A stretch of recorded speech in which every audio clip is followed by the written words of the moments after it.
está oferecendo investimento para as pessoas, mesmo que a pessoa que vai morar, ela está fazendo um investimento.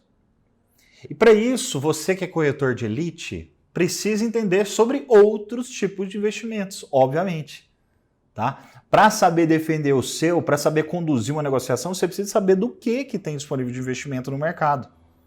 E para isso, para trazer um pouco desses fundamentos, vou mudar para o slide aqui. Henrique Câmara, o cara já estudou fora, o cara é mestre em xadrez, é um enxadrista profissional, estrategista financeiro. Ele conhece todos os tipos de investimento. Então ele vai trazer um panorama para você, corretor de imóveis, e isso vai te ajudar demais na hora de sentar na mesa com o cliente e de argumentar. Você precisa conhecer de forma geral. E essa aqui, ó, é a autoridade. Esse é o cara. Com vocês, Henrique Câmara. Nós vamos falar um pouquinho sobre educação financeira emocional, espiritual e comportamental muito rápido, né, para mostrar como é que existe um caminho para a gente dominar as finanças e se tornar um poupador, que é de fato uma oportunidade que vai desaproximar de ser um investidor. Depois nós vamos falar de investimentos, que é a educação financeira mais técnica, que eu gosto de falar. E no final eu fiz alguns comparativos aí de mercados de investimentos de ações, fundos imobiliários, traçando o lado para vocês de imóveis, para que a gente faça aí um trocadilho e acho que ficou bem interessante. O Henrique, que aqui vos fala, é um ex-enxadrista aposentado. Aprendi com meu avô quando eu tinha 11 anos de idade, comecei a competir. Com 12 anos eu estava em Xangri-Lá, uma cidade próxima a Porto Alegre, disputando meu primeiro campeonato brasileiro de xadrez. Essa jornada de xadrez se estendeu por vários anos da minha vida e esse contato, esse momento, pensando, refletindo sobre um tabuleiro, me desenvolveram algumas habilidades que eu trouxe para a minha vida pessoal e também profissional. Inclusive, isso foi tese do meu mestrado, que eu defendi recentemente nos Estados Unidos, onde eu cruzei as habilidades que um enxadrista desenvolve no tabuleiro com o mercado financeiro, no sentido de mostrar que a tomada de decisão sob pressão, raciocínio rápido, lógico, criatividade, paciência, isso tudo faz parte de uma capa que a gente pode nos vestir para nos tornarmos seres humanos melhores, para tomar decisões na nossa vida pessoal e profissional. Então foi bem interessante, graças a Deus deu tudo certo e já engatei no doutorado. E a tese do doutorado, meio que em primeira mão para vocês, vai ser instrumentos de proteção e independência financeira. Então, desde a parte emocional e comportamental até a parte técnica, o que eu posso ajudar, como é que eu posso ajudar as pessoas a conquistarem a verdadeira independência financeira, que entre aspas eu chamo de aposentadoria, que é aquele momento que a gente vai ter uma carteira de ativos, gerando renda suficientemente boa todos os meses para a gente poder bancar um padrão de vida desejado. É isso que eu chamo de independência financeira, aquele momento que você vai ter um padrão de vida desejado sem depender de trabalho, sem depender de outras pessoas ou outra fonte de renda, a não ser a sua própria carteira de investimentos. Então, esse é uma realidade agora, os próximos 2 anos eu vou estar imerso nisso daí. E essa transição do xadrez para o mercado financeiro ela aconteceu mais ou menos ali em 2008, que foi o meu bem-vindo à Bolsa de Valores, né? A quebra do Banco Lehman Brothers dos Estados Unidos, a bolha imobiliária, a crise subprime em 2008 aí, me pegou aí no final, meu último ano de enxadrista aí, que eu estava morando fora inclusive, e eu acabei perdendo ali um bom dinheiro, foi o meu bem-vindo à Bolsa. Quem tomava conta da minha carteira não sabia o que estava fazendo, eu não sabia o que estava acontecendo, e ali foi um monte de erros sucessivos e acabou que o meu dinheiro literalmente virou pó. Ou seja, um capital que eu tinha, quando eu voltei eu não tinha mais o capital. Tá? Então, de 2008 para cá eu venho estudando o mercado para aprender, primeiro, quais foram os erros cometidos de lá para cá e criando uma identidade de proteção. Então hoje, ao contrário do senso comum, ao contrário do que é vendido por aí, o Henrique vai mostrar para vocês um lado de proteção, de responsabilidade, de criação e proteção de patrimônio. Por que eu disse ao contrário? Porque hoje quando você vai para o mercado, principalmente nas mídias digitais e as pessoas que trabalham com ações e mercado financeiro, como é que elas vendem? Vem aqui, descubra a próxima ação que vai explodir, vem aqui e multiplique seu capital 10 vezes, vem aqui e ganhe dinheiro rápido, vem aqui e descubra a carta na manga que eu tenho. E basicamente eu criei uma identidade oposta. Vem aqui e aprenda como proteger o seu patrimônio, como investir de maneira inteligente e melhorar o seu Sharpe, nós vamos falar de Sharpe daqui a pouco, que é o índice que mede a relação risco-retorno de um investimento. E com os pés no chão, vamos entender o que é o mercado financeiro. Então essa é a identidade do Henrique aqui vos fala. Essa migração do mercado financeiro de 2008 para cá, ela vem com caráter educacional. Hoje a minha empresa, o Estrategista, cuida do patrimônio dos meus alunos. Tá? Então antes da pessoa ser minha cliente, ela é minha aluna. Ela passa por isso que vocês vão passar aqui, que é uma palestra de sensibilização. Depois tem toda uma esteira de curso para ela aprender o que existe no mercado e dominar o risco. Eu costumo dizer, ou simplesmente escolher e não fazer parte daquele risco. Mas o que acontece hoje é que as pessoas, por senso comum, por medo do mercado, acabam ficando paradas e deixando muitas oportunidades acontecerem por não conhecerem a fundo aquele mercado. Então, minha ideia foi uma questão cultural e educacional de mostrarem para as pessoas o que é a verdade do mercado livre de conflito de interesse. Trabalhei muitos anos como agente autônomo de investimentos, representei algumas corretoras, SLW, Moarama, XP, Nova Futura. Em 2016 eu cancelei a minha Ancor, que é essa OAB do mercado financeiro, então eu deixei de representar uma bandeira de uma corretora e passei a representar o meu aluno. Então fui para o lado educacional, de 2016 para cá peguei uma carona interessante com o marketing digital, comecei a postar alguns vídeos ali, comecei a dar muita palestra em ambientes corporativos como esse, desde a pessoa que limpa o chão da empresa até o CEO, comecei a transformar a vida das pessoas recebendo feedback de transformação. E nesse momento eu encontrei o propósito da minha vida, que é transformar a vida das pessoas através de educação financeira. Em 2018 eu fiz alguns cursos de inteligência emocional e fui buscar na Bíblia um curso de educação financeira bíblica. E descobri que tem muita coisa interessante, aliás, tudo está ali, né? Fiz como aluno, depois eu fiz como líder da Universidade da Família. Então hoje, através da UDF, eu posso entrar em qualquer igreja do Brasil e ministrar um curso de educação financeira bíblica.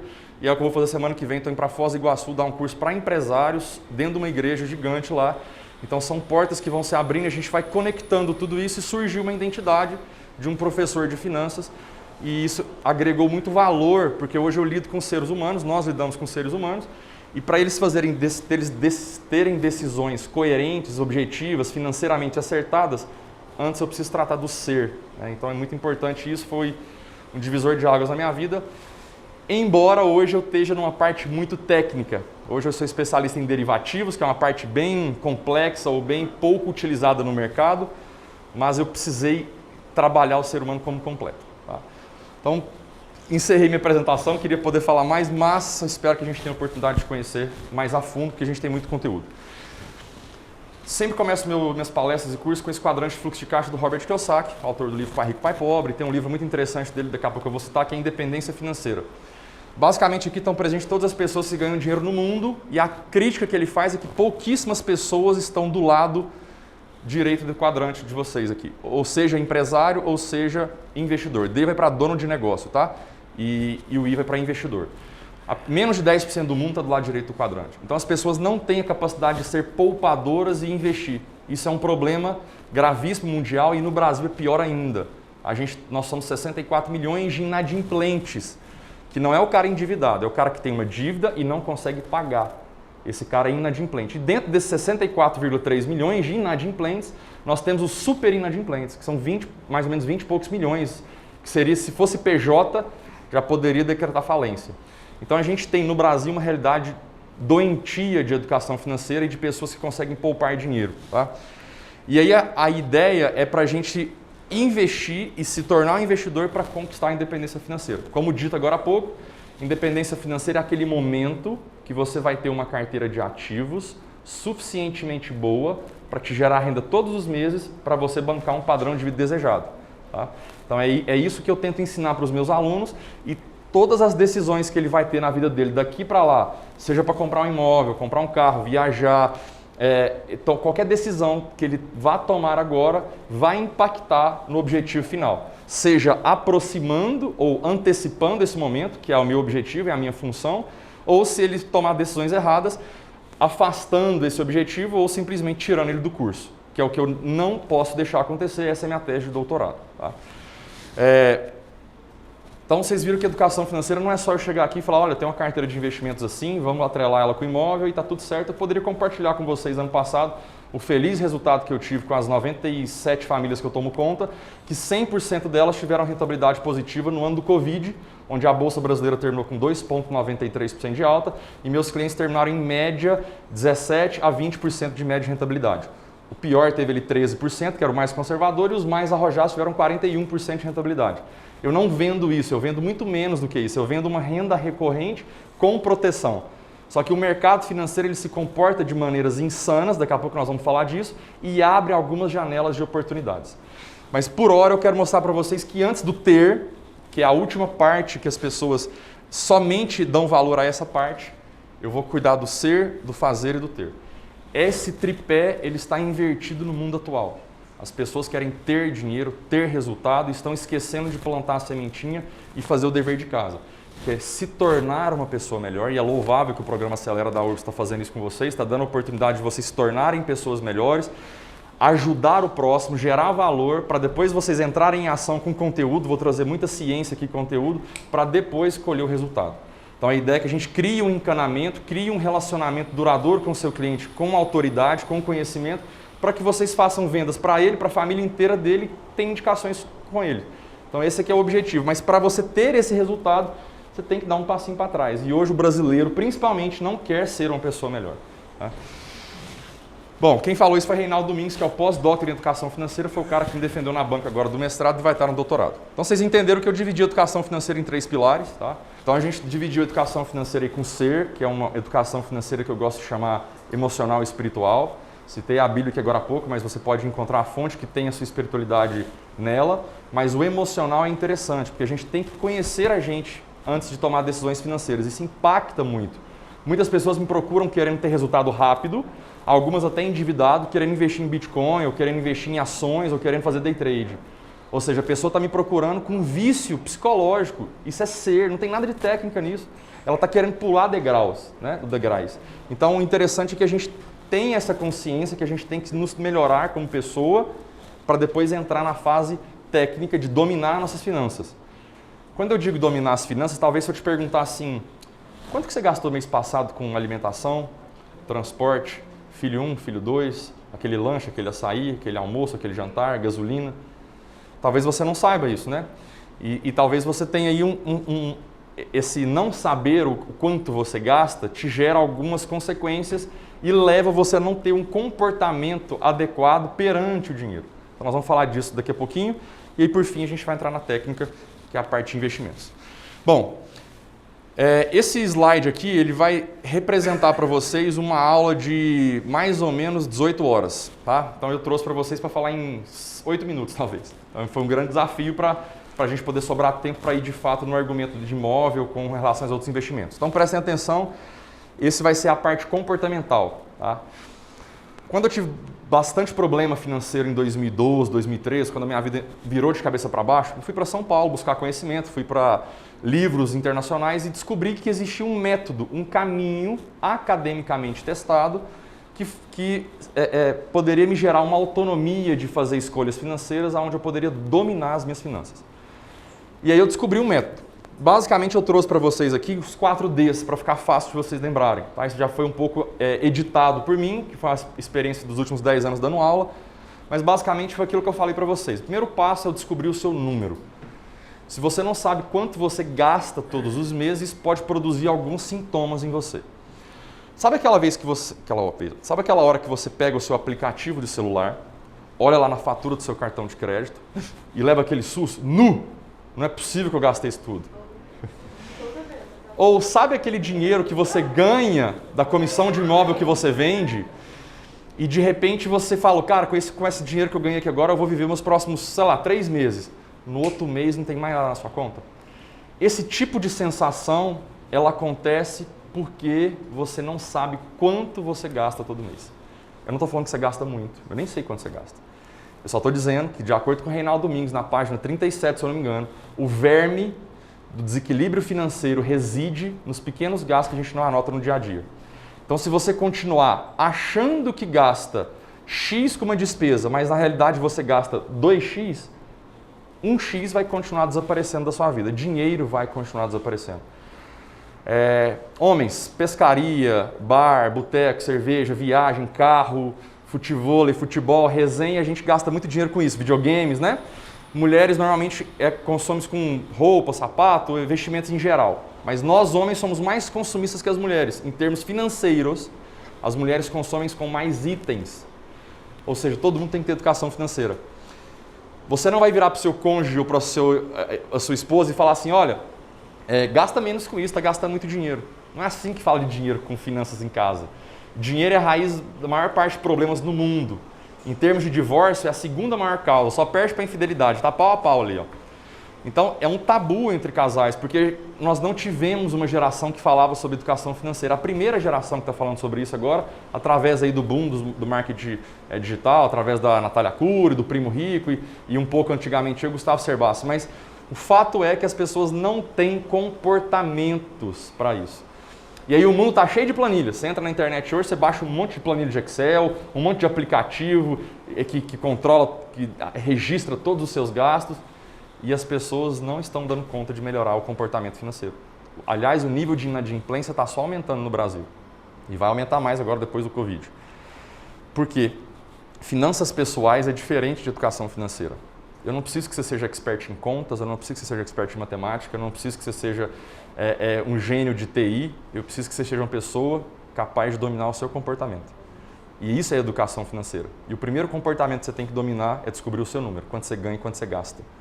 E para vocês é uma tarefa um pouco complicada, porque vocês vivem de comissões, têm uma renda não constante, então você vai ter que fazer uma média anual e, eu vendi mais ou menos no ano, eu trabalho com uma venda de tanto, entra X mil reais para mim por ano, você vai dividir por 12, eu preciso que você tenha uma realidade próxima de quanto que você ganha por mês. Porque essa informação de quanto você ganha e quanto você gasta mensalmente, nós vamos usar ela daqui a pouco no detalhar o orçamento. Que aí sim eu vou te ensinar a preencher a bendita planilha. Mas por enquanto você não está pronto para preencher a planilha, porque os seus dados são fictícios. Você não sabe nem quanto você ganha e nem quanto você gasta. Conclusão, não vai adiantar você tentar anotar tudo ou ficar olhando o seu celular ou ter uma relação pão dura de mesquinhagem com o dinheiro se você não tiver controle e noção de realmente quanto você gasta. Ficou claro descobrir seus números? Sim? Vou mandar para a Georgiana depois um PDF para você aprender a anotar, porque um remédio da educação financeira é você anotar os seus gastos. E tem um jeito certo de anotar. Por um mês tem que tomar esse remédio. Eu preciso que você descubra quanto que você vai gastar em abril em cada despesa da sua vida. Eu não preciso que você me fale quanto que você vai gastar hoje, dia 6 de abril. Eu preciso que você anote separadamente, por tópicos, porque no final do mês eu vou precisar que você descubra quanto você gastou com alimentação. E não pode ser só alimentação, tem que ser jantar, tem que ser almoço, porque de repente você come em casa e almoça na rua ou vice-versa. Tem que ser o filho 1 e o filho 2, tem que ser o Uber que você pega ou a gasolina que você paga. Então, tudo especificado para a gente preencher o orçamento. Se está no seu cartão de crédito ou não, eu não quero saber. Isso é só um meio de pagamento. Mas eu preciso que você saiba o que as despesas da sua vida te custam. Aí a gente vai começar a ter domínio financeiro. Henrique, preciso fazer isso pro resto da vida? Não, por um mês só para você equilibrar. A última vez que eu fiz o diagnóstico financeiro, eu descobri que eu estava gastando 35% da minha renda com comida na rua. O que eu fiz? Supermercado, comprei lá minha batatinha, carne moída, ovo, passei a fazer comida em casa. De duas, uma. Ou eu comi e saí de pança cheia, ou eu saí de marmita. Gente, foi lindo, economizei e emagreci. Eu estou dizendo isso para vocês porque eu não sabia que eu gastava 35% da minha renda com comida na rua. Lá em 2014. Quando eu fiz, eu tomei ciência disso. Se eu ia diminuir ou não, talvez não. Talvez eu tinha outra torneira que estava aberta na minha vida, eu ia tomar outra decisão. Mas enquanto você não tiver ciência do que você está gastando, você não vai ter ideia que vai produzir resultado. O segundo pilar da metodologia, que é o desenhar os seus sonhos, é os seus objetivos, de curto, médio e longo prazo. Você tem que carimbar o seu dinheiro. O sonho é o combustível da renúncia. Não adianta você juntar R$1 milhão no banco se você não tiver claro para que você vai gastar ele, o que você vai realizar de importante para você. Porque o mundo capitalista está pronto para te vender tudo, a todo momento. E se você juntar dinheiro sem carimbar, sem dar um destino para ele, eventualmente você vai gastar um dinheiro com alguma coisa que não é importante para você. E quando você monta um sonho, principalmente que envolve pessoas que você ama, filho, cônjuge, família, você fica mais... você diminui a chance de se auto-sabotar. Você diminui a chance de gastar esse dinheiro com algo que não seja importante para você. Porque agora, mulherada, a hora que você olhar aquela bolsa, aquele vestido lá no shopping, ele olhar para você, rolar aquela química, a hora que você estiver indo com magnetismo comprar aquela peça de roupa, você vai lembrar, não, mas eu tenho o dinheiro, mas se eu comprar isso, eu vou estar lesando o sonho do meu filho, do meu marido, da minha família. Então você aumenta a chance de não comprar aquilo que você não precisa sem sofrer tanto. Porque na hora que você realiza sonho, você vai fazer um check mark assim, eu vou te mandar um mural do sonho também, você faz aquele check mark assim, isso é produção de dopamina na hora no seu cérebro. Hormônio da recompensa, felicidade. Faz você estar vivo e a educação financeira começa a ter sentido. Porque Porque é para isso que nós estamos aqui, para realizações e ser feliz, não para juntar dinheiro e levar para debaixo do caixão. E também não para viver hoje sem pensar no amanhã. Então esse equilíbrio, ele precisa acontecer para que a gente tenha o dinheiro no devido lugar dele. Detalhar o orçamento. Aí sim você vai para o seu orçamento. Quanto você ganha, que são as suas receitas. E aí você vai colocar aqui embaixo o que ninguém faz. Grave isso aqui. O maior erro das finanças pessoais do mundo é a pessoa não se pagar primeiro. Ela faz assim, ó, receita, menos o que eu gasto. Se sobrar, eu viajo para a praia. Gente, está sobrando dinheiro? Então, o que é o problema? É que você tem que fazer o seguinte, quanto você ganha, menos o seu sonho. Você tem que ter um sonho de curto, médio e longo prazo, carimbado já. A hora que você receber sua comissão, na hora, você vai mandar para uma conta de investimentos e vai meio que blindar esse dinheiro. Porque esse dinheiro é para você realizar o seu sonho, que é importante para você. Você vai se virar depois e encaixar no que sobrar o seu padrão de vida. E aí você vai ter disciplina para poder eliminar aquelas despesas que você está tendo que não são realmente importantes para você. Eu estou falando de água, luz, telefone, academia que você não está usando, vai fazer um plano mais barato, ou alguma coisa que você está fazendo, uma assinatura que não está rolando. Vai conversar com a família. Quem que é pai e mãe? Levanta a mão, por favor. Filhão, apaga a luz do quarto, fica menos tempo no chuveiro. Ele está te escutando, gente? Então você vai fazer o seguinte, filhão, filhinha, vem cá. Fala o nome de uma praia bem bonita, Chorão. Praia bem bonita. Pronto, para arrebentar o exemplo do palestrante, já vai mais caro, tá bom. Aí você vai pôr o filhinho, a filhinha aqui, a família. Pessoal, olha aqui Fernando de Noronha, aquela coisa mais linda, né? Todo mundo comprometido. Vamos para Fernando de Noronha, família? Vamos, papai, vamos, mamãe. Então é o seguinte, filhão, filhinha, sabe aquela conta de luz que está dando R$200 por mês? Sei, mamãe. Então é o seguinte, me ajuda a descer ela para 120, o troco R$80, eu vou colocar 40 no cofrinho da sua mesada e os outros 40 eu vou colocar no cofrinho de Fernando de Noronha. Você topa? Topou, papai e mamãe? Topei, filhinho. Pronto, nesse momento seu filho ou sua filha se transformou no torpedo da eletricidade em casa. Ele vai sair apagando tudo quanto é luz, ele vai cronometrar o seu tempo no banho. A hora que você for no supermercado e colocar um negócio no carrinho, mamãe, isso aqui é supérfluo. Ele aprende supérfluo. E joga o negócio de volta na prateleira, porque agora ele tem quem por trás, gente? O sonho de Fernando de Noronha. Nós somos igualzinho uma criança. Por isso a importância dos sonhos. Isso é educação financeira. O resto é conversa de finanças pessoais, não é planilha, é comportamento. Tá? Detalhou o orçamento, beleza. Os 3 Ds da metodologia são comportamentais. Apenas o último é distribuir recursos. E agora a gente entra na parte técnica. Porque depois que você fez isso, detalhou o orçamento, se tornou uma máquina de realizar sonhos, a gente vai chegar na parte, então, pô, agora eu tenho um dinheiro que está lá para investir, para realizar os meus sonhos, principalmente o de médio e de longo prazo, e agora eu posso falar de renda fixa, renda variável, posso falar de imóveis, posso falar de reserva estratégica, de renda passiva, capital de investimento, especulação. Agora a pessoa estaria pronta. Percebam o tamanho do degrau que elas pulam para chegar. Gente, todo mundo me chega aqui, ó, Henrique, faz mágica para mim, faz meu dinheiro render. Ninguém quer fazer o dever de casa. E eu me incluí nisso. Graças a Deus saí dessa espiral alguns anos atrás. Proteção sempre, porque daqui a pouco vocês vão entender a minha linguagem de proteção, e educação, que é esse pilar maravilhoso que vocês estão tendo acesso aqui, que eu também não paro de fazer desde que eu me entendi que eu estava com pensamentos errados sobre educação. Tá? Então, louvável que nós estejamos aqui. Abreviei para vocês aí uma aula de 16 horas em poucos minutos, mas para despertar em você a consciência que o segredo está lá no seu comportamento. Ah, mas eu demoro demais para vender um imóvel, mas a comissão é pouca, mas eu tinha que ganhar mais. Cara, o responsável é você. Enquanto a gente não tiver a consciência que nós somos responsáveis pelos nossos resultados financeiros, o seu saldo na conta bancária é resultado da sua competência e da sua educação. Se a gente ficar terceirizando culpados, você não vai sair do lugar. Tá? Antes de entrar no mercado, eu preciso falar para vocês disso daqui. Muitas pessoas se auto-sabotam para fazer isso. O que diabo é reserva estratégica, pulmão financeiro ou reserva de emergência? Eu gosto de chamar reserva estratégica. É um dinheiro que você tem que ter para você colocar a mão nele rápido. Aconteceu algum problema, alguma crise sistêmica, como o coronavírus, você tem que ter ali no mínimo 6 meses da sua despesa, para vocês até um pouco mais, porque são pessoas que têm renda inconstante. Então eu iria de 6 meses para 1 ano, tá? Para que vocês tenham acesso a esse dinheiro rápido, caso alguma coisa de ruim aconteça com vocês, ou caso as vendas caiam, ou caso vocês encontrem um mercado de crise. Para que isso? Para que vocês não percam a identidade, não percam a autoridade e saiam vendendo tudo, empurrando coisa ruim no cliente só porque você está precisando vender o almoço para comprar a janta. Que é o que acontece demais por aí em todos os mercados, não só de corretores. Porque as pessoas não têm educação financeira e o Covid veio para escancarar isso. Eu dei palestra em restaurantes, garçons que ganhavam 6, 7 mil reais por mês há 10 anos, estavam passando fome agora no Covid, tiveram que ir para casa dos pais para comer. Porque o cara não conseguiu juntar nada nos últimos 10 anos que ele ganhava 6, 7 mil reais por mês. Então, de novo, não é importante quanto você ganha, e sim como é que você consegue administrar o tanto que você ganha. Eu tenho clientes que são meus alunos e viraram meus clientes, que investem ganhando R$ 1.900 por mês. E eu tenho médico que ganha 43 mil reais por mês e está devedor, está inadimplente. Porque o comportamento, o mindset não foi transformado. Onde é que você vai colocar esse dinheiro? Numa coisa que tem liquidez imediata, normalmente D+1. Tem alguns investimentos que você pode ter ali D30, D60, que podem compor a sua reserva estratégica. Mas a maioria dele vai ter que ficar em coisas de liquidez imediata. D de dia, então D+1. Tá? O que você tem no mercado hoje para ter liquidez imediata D+1 sem possibilidade de variação negativa ou com baixíssimos riscos? Tem os produtos bancários, que aí tem o CDB, que é o Certificado de Depósito Bancário, a poupança, a LCI, a LCA, letra de crédito imobiliário, letra de crédito de agronegócio. Essas duas últimas isentas de imposto de renda.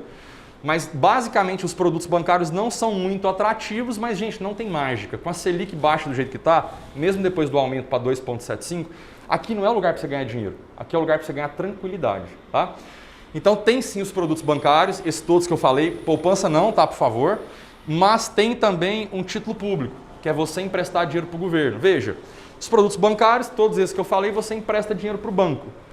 Para emprestar dinheiro para o governo através do título público. E aí você tem que tomar um cuidado com pré, com misto e com pós-fixado. Talvez a gente tenha a oportunidade de falar disso para vocês, mas normalmente, a grosso modo, a sua reserva estratégica tem que estar no pós-fixado. Porque se você pré-fixar o seu investimento e os juros daqui para o futuro subir e você precisar resgatar o seu dinheiro X anos depois, você pode ter prejuízo investindo no investimento mais seguro que nós temos no Brasil, que é o Tesouro Direto. Então, para reserva estratégica, para você não correr risco, pós-fixado, ou seja, você vai ganhar o tanto que a Selic subir, porque a Selic anda juntinho com o CDI. Selic é a nossa taxa básica de juros, que anda juntinho com o CDI, Certificado de Depósito Interbancário, que é o que norteia o pagamento do mercado financeiro em geral. Então, se você pós-fixar isso, você está garantindo que você vai ter o seu dinheiro ganhando pouco, mas dificilmente você vai ter um deságio na hora que você for resgatar o seu dinheiro. Então, é aí que o seu dinheiro de reserva estratégica tem que estar. Não é na poupança, não é debaixo do colchão, não é emprestado para o amigo, não é em renda variável. Beleza? Dito isso, vamos falar rapidamente o que é o mercado financeiro. Henrique, tá bom, eu quero ter acesso então ao Tesouro Direto, quero ter acesso aos bons produtos de renda fixa ou de renda variável, o que eu tenho que fazer? Então você da sua casa, do seu computador, você vai ter uma conta no banco comercial e vai abrir uma conta no banco de investimentos, que é a famosa corretora. Estou falando de XP, Modal Mais, Torres, Invest, Guide, Genial, Orma, qualquer uma. Não faço propaganda de corretora, eu faço propaganda de você, do dinheiro no seu bolso. Tá? Hoje eu uso Banco Inter, Orma e XP. Banco Inter, antes do Pix eu fazia DOC TED limitado, agora o Pix tirou um pouco dessa urgência, mas para investimentos você usa XP, que tem um market share maior do Brasil, e uso a Orma, que está caminhando para ser uma boa plataforma tecnológica. E tem produtos que me atendem lá. Tá? Para quê? Porque através dessas corretoras eu vou chegar e vou ter acesso a Bovespa, veja bem, e é uma plataforma de investimentos. Entenda isso como um supermercado. Bovespa é um ambiente eletrônico onde você compra e vende ações, compra e vende fundos imobiliários, compra e vende derivativos, compra e vende mercado futuro, boi, milho, café, soja e dólar. E a plataforma de investimentos é um banco de investimentos que, por incrível que pareça, vai ter muito mais oportunidades do que um bancão tradicional que nós temos aí. Porque eles têm menos burocracias, têm menos custos, o spread bancário diminui, que é uma tendência, na minha visão, para o Brasil que está caminhando para isso. Quanto mais conhecimento vai sendo propagado, mais as pessoas vão entendendo que deixar dinheiro no banco, elas estão perdendo dinheiro. Né? Que é uma luta terrível que os bancos estão sofrendo agora. Bom, Henrique, é seguro investir para essa corretora? Sim. Por quê? Porque os 3 órgãos máximos do Brasil, que são os mesmos que fiscalizam os bancos grandes, também fiscalizam as corretoras. CVM, Comissão de Valores Imobiliários, ela vai fiscalizar a relação cliente-corretora. CMN, Comitê Monetário Nacional, é quem normatiza tudo, do Brasil inteiro. E Banco Central é mais ou menos o órgão executor. Então, esses 3 órgãos estão juntos fiscalizando e dando regulamentação para o sistema financeiro nacional, inclusive para os bancos de investimentos. Um banco de investimentos é inquebrável praticamente, porque ele não pode se alavancar. Então, a chance de você perder o seu dinheiro estando numa corretora dessa é praticamente nula. Tá? Sem contar que no caso da XP, por exemplo, o Itaú comprou boa parte dela. Então, está numa briga danada aí, mas enfim, Uma corretora hoje é muito segura, então tirem esse medo, caso alguém tenha, de investir o seu dinheiro numa corretora. Tá? Bom, queria falar para vocês um pouco da CBLC, que quando você compra uma ação ou algum ativo, ele vai para lá, não chega na sua casa por e-mail, então mais um motivo para você não preocupar com a corretora e sim com o ativo que você compra. E a figura da gestora, que é quem empacota o produto. De novo, uma aula de 2 horas, principalmente para CPA 10 e CPA 20, mas para vocês entenderem como é que funciona o organograma. Tá? E aí, qual que é o seu plano no mercado? Normalmente as pessoas chegam para mim querendo resultado rápido. Alguém falou para ela que ganhou muito dinheiro com a Magazine Luiza, que subiu demais, ou com Bitcoin, ou que a ação agora no segundo semestre do ano passado, pós-Covid, subiu muito e ela quer participar desse resultado. E assim ela chega para mim imaginando que a Bolsa é um lugar de comprar ação barata e vender caro.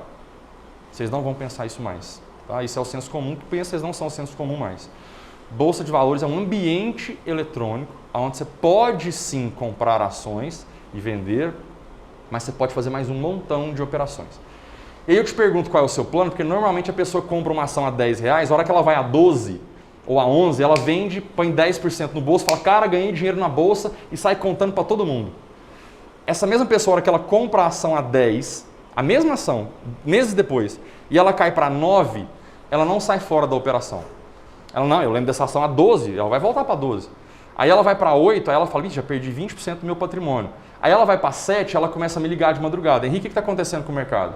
Aí ela vai para 6, para 5, ela começa a ter dor de estômago e começa a maltratar os familiares. Aí ela vai para 4, para 3, ela fala, vai virar pó, a bolsa acabou, o mercado é arriscado, sai falando mal, vende, assume prejuízo e não volta nunca mais. Gente, eu perdi as contas de quantos casos aconteceram nos últimos 12 anos em relação a isso.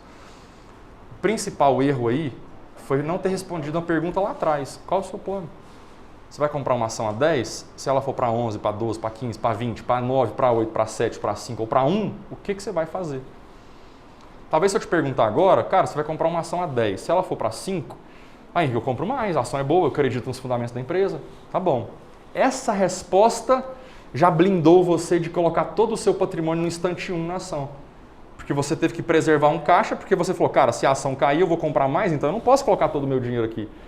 Uma pequena resposta já te deu um passinho importante para você gerenciar o seu risco e ter um planejamento. As pessoas não têm planejamento. Gente, é incrível. Elas só entram para ganhar dinheiro rápido. E entra assim, vou entrar agora em maio para comprar uma ação agora, para no final do ano eu ir para a praia. E eu quero que essa ação ganhe aí o que ganhou no ano passado, como a Vale subiu de 37 para 100, como outras ações dobraram de tamanho. Então eu quero que meu patrimônio dobre até o final do ano. Né? É assim que chega para mim. E esse é o senso comum, é assim que as pessoas enxergam bolsa de valores. E isso não é a realidade do mercado. Esse sardinha, ele vai ser mais uma estatística. Eu não tenho nada contra o mercado de especulação. O que é especulação? É o cara que faz day trade e swing trade. Vamos lá, day trade, compra e venda do mesmo ativo no mesmo dia, que é uma profissão, trader, né? Ou o swing trader, que compra uma ação hoje e vai vender daqui a tantos dias. Não tem nada contra esse cara que fica especulando. Não tem nada contra o mercado de moedas internacional, que é o Forex, que não é regulamentado no Brasil ainda. Não tem nada contra o Bitcoin, nada disso. Eu só tenho contra. Não me prometa rentabilidade garantida em cima de renda variável. Você vai arrumar um problema comigo. Isso é antiético, proibido e não existe. Então, com esse despreparo mental, veja, não tem nada de técnica agora. Simplesmente é comportamento e mindset. É a ganância do ser humano de querer ganhar dinheiro rápido. Esse é o principal problema. Né? Então, quando a gente passa a fazer essas perguntas, eu passo a fazer uma pergunta desafiadora para vocês.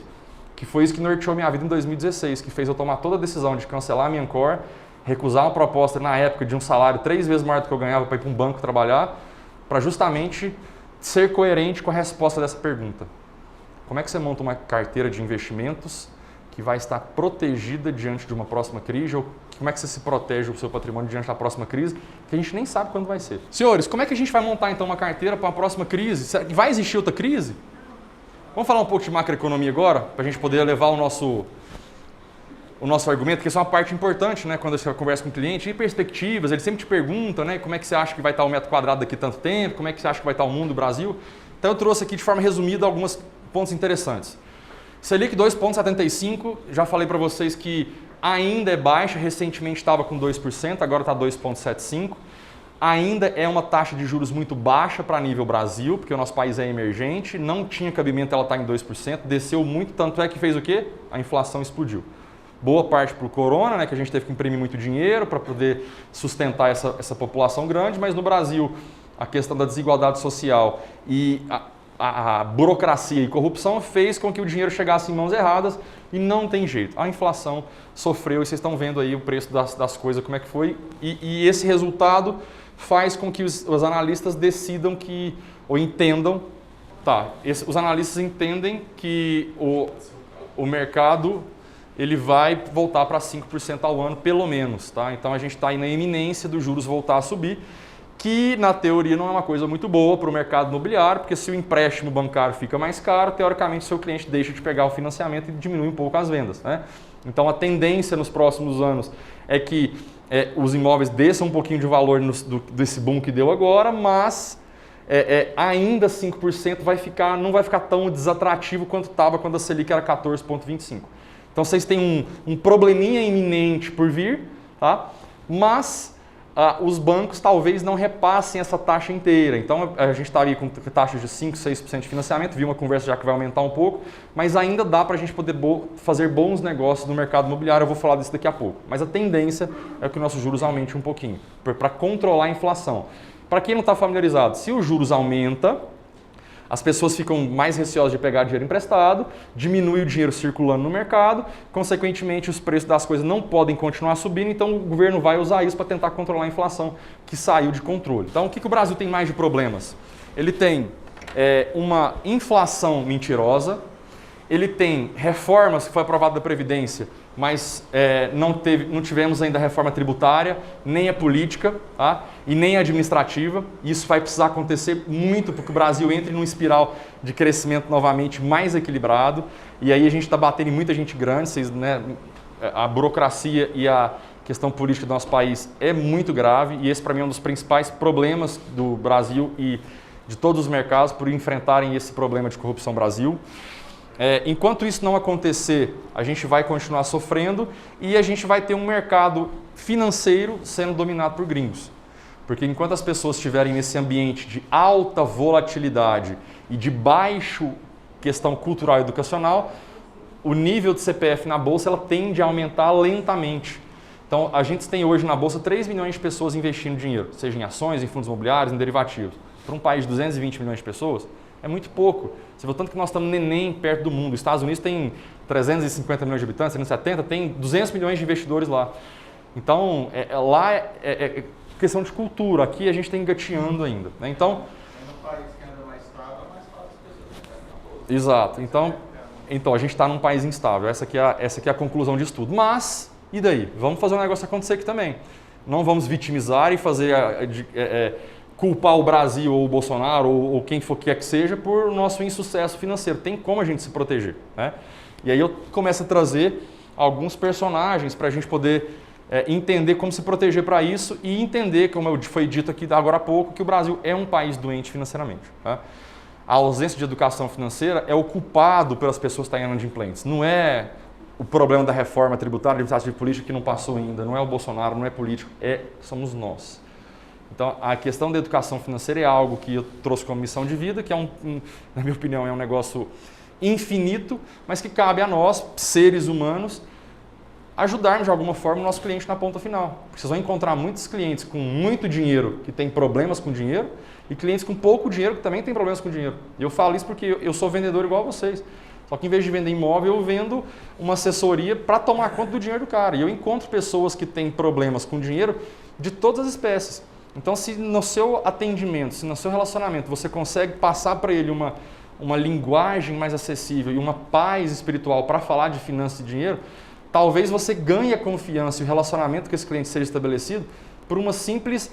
Nossa, aquele corretor ele me atendeu de uma forma diferente. Ele falou não só me vendeu o apartamento, mas ele cuidou de uma parte da minha vida que estava machucada. Então, agora você passa a ter mais argumentos para poder ajudar o seu cliente a ser uma pessoa melhor. É incrível hoje como eu atendo milionários e atendo pessoas que têm pouco dinheiro. E é engraçado que mesmo eu não tendo o poder financeiro do meu cliente na ponta final, eu começo a perceber algumas atitudes com ele e começo a jogar algumas coisas que fazem ele repensar, ressignificar o quadro. E isso gera uma aproximação tão grande, quando eu vejo, eu criei um relacionamento, estabeleci um rapport de intimidade com esse cliente que eu jamais imaginei estabelecer. Então isso funciona. Aí, ó, dívida global que eu falei para você agora. Isso foi de fevereiro, né? E antes do Biden soltar o novo 3 trilhões aí. Então, assim, gente, isso é um problema gravíssimo. Na minha opinião, infelizmente, essa conta vai chegar. A gente tem um exemplo clássico aí, eu não sei se vocês sabem, a China, que é o que está dominando o mundo, né, que está crescendo mais rápido, ela também cresce em fundamentos não sólidos. Ela foi um dos países que mais se endividou. Os Estados Unidos, a Inglaterra e o Brasil estão mega endividados também. Então, o mundo inteiro, a dívida do mundo cresceu 3 vezes na pandemia. Então, algo muito sério. Como eu te falei, em países emergentes como o Brasil, a China, a Coreia, a Nova Guiné, a África do Sul, são países que têm uma economia mais fraca, países emergentes, a disparidade de classes sociais ficou maior, o problema fica mais grave, fica mais iminente. Então, olhos, né? Abram os olhos, porque eu acho que o mundo corre risco de mudar algumas bases aí, talvez o dólar, que é uma moeda muito forte, um palpite Henrique Câmara aqui agora, tá? Vai voltar para o ouro, tá? Porque uma coisa que você pode imprimir sem lastro como o dólar, na minha opinião, fica em xeque em alguns anos. Então, eu acho que ativos finitos, né, como o ouro, como alguns metais, eu acho que vão voltar a ser a grande reserva de valor da humanidade, principalmente terra, que é uma coisa que vocês entram bastante, porque é finito, né? Então, coisas que tem fim, que eu acho que vão voltar a ser reserva de valor num tempo não muito distante, porque não existe o tanto de dinheiro que foi impresso esse ano. É um problema grave que me faz preocupar que a próxima crise, talvez a recuperação não seja em V, como foi agora. Porque a gente teve uma recuperação muito rápida do Covid, do mercado financeiro especificamente. No mercado imobiliário, inclusive, aumentou as vendas, né? Ficou muito bom para todo mundo, porque a Selic diminuiu, todo mundo entende que imóvel é um ativo seguro e bombou a venda de vocês. Talvez a próxima crise não seja tão legal assim, a recuperação não seja tão rápida. Talvez a gente entre num bear market, bear de urso, um pouco mais lento, como foi 2011 até 2015, com PT, pré-sal e Lava Jato. Estou falando de recessão, endividamento global, porque se você tem empresas emergentes que estão se alavancando, que estão em dívida, e o prazo delas para rolar essa dívida termina e ela não tem capacidade de gerar caixa, não tem outra solução, ela vai fechar as portas. Então esse é um grande problema do juros subir, inclusive agora. Se o juro sobe e pega todas essas empresas, estou falando da Bolsa de Valores, tá?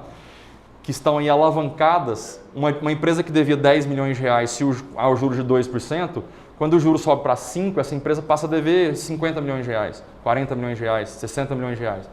E aí se ela já está 5, 4, 6 vezes alavancada e perde a sua geração, a sua capacidade de gerar caixa, que é como a gente deve avaliar uma empresa, capacidade de gerar caixa, aí não tem solução, porque ela está mega endividada, não tem lastro, não tem confiança mais para ela continuar tomando crédito. E ela não tem dinheiro para poder pagar os custos mensais, isso significa game over, né? Então é um grande problema do juro subir também. Você acha que o ouro ainda continua subindo? Eu não acho que ele vai subir a nível de Bitcoin, tá? Porque ainda existe extração de mineração pelo mundo, tá? Mas eu acho que hoje é um dos ativos mais inteligentes para ter de hedge. Diga. Ele tem muita volatilidade, então assim, não é uma coisa que você vai cobrar ali, você vai achar que vai estar seguro, você vai subir. Tem muita volatilidade, então assim, o que o Henrique vai ensinar aqui é muita proteção, né? Você vai pôr dinheiro num fundo de outro e achar que ele vai só render.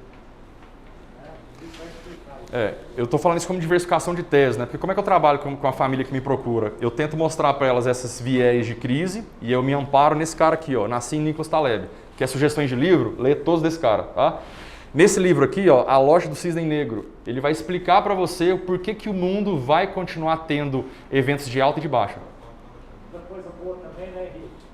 É que o brasileiro, ele é especialista em português de crise. Então, tudo que vem, a gente tira de letra, arruma um jeitinho para se proteger, se dar bem, se passar. Acho que eu nunca tive sem crise. Legal. Na vida, viu? Vai dar bom, eu tenho notícias boas também, não sou pessimista não, tá, gente? Daqui a pouco eu começo a dar as notícias boas, tá?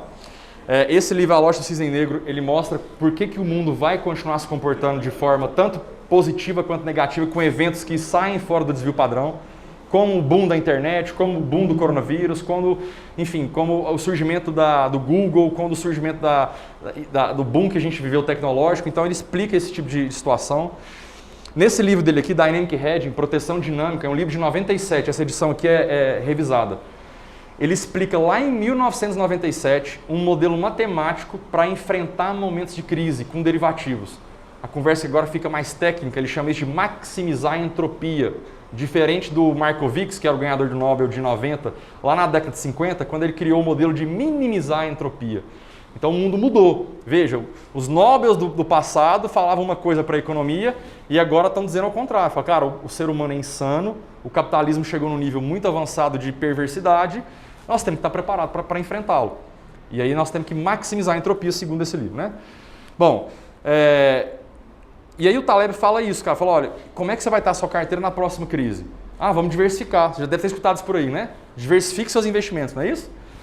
Tá bom, você tinha 10 ações, você foi lá e comprou a 11ª. Isso aqui foi uma foto que eu tirei do mercado em março, abril ali do ano passado, onde vieram os circuit breakers, né? Que é quando o mercado de ações é interrompido por 1 hora, se ele cai mais de 10%.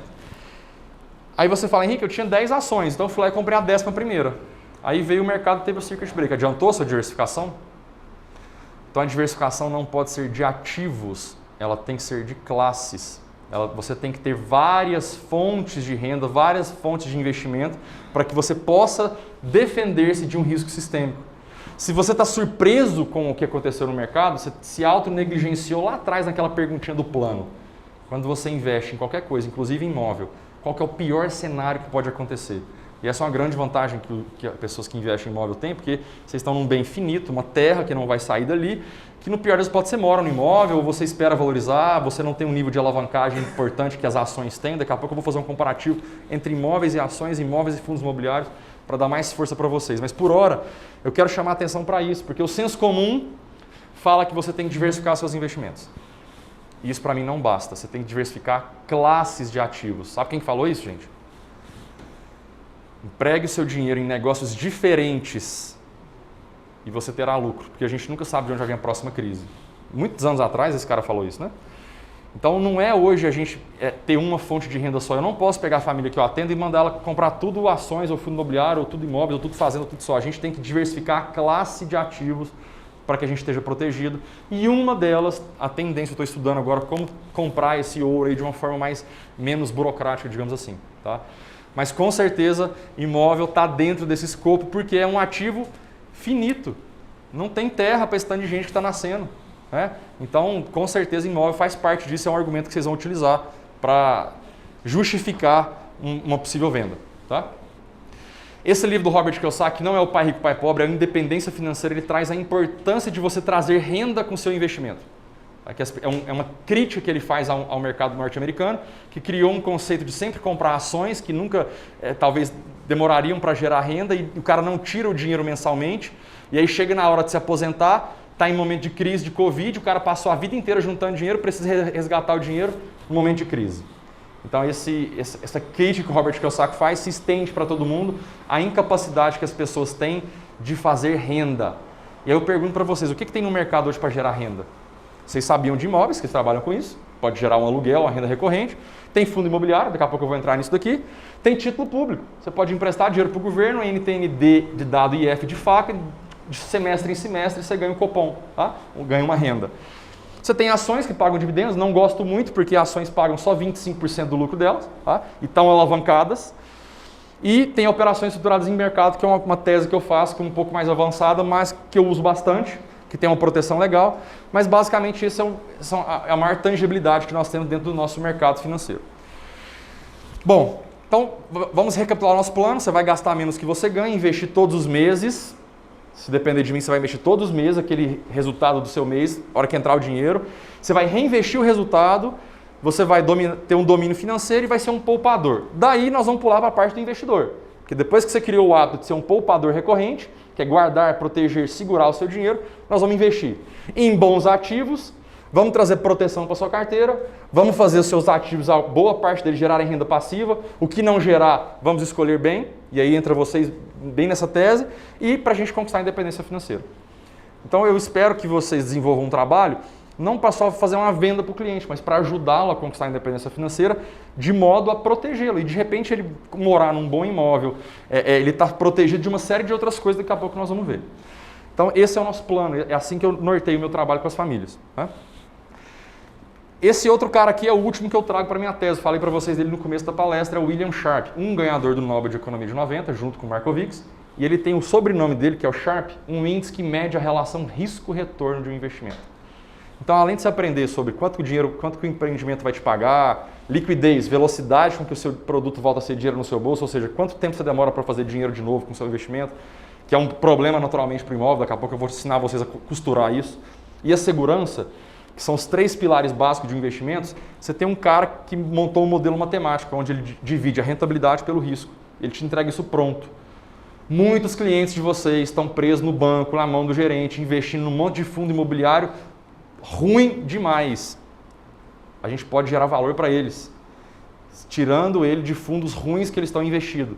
Porque os fundos que eles estão investidos, a gente, num clique, você mostra para ele o Sharpe do fundo. Esse índice Sharpe, que é o terror do gerente do banco. Ninguém engana meu cliente mais.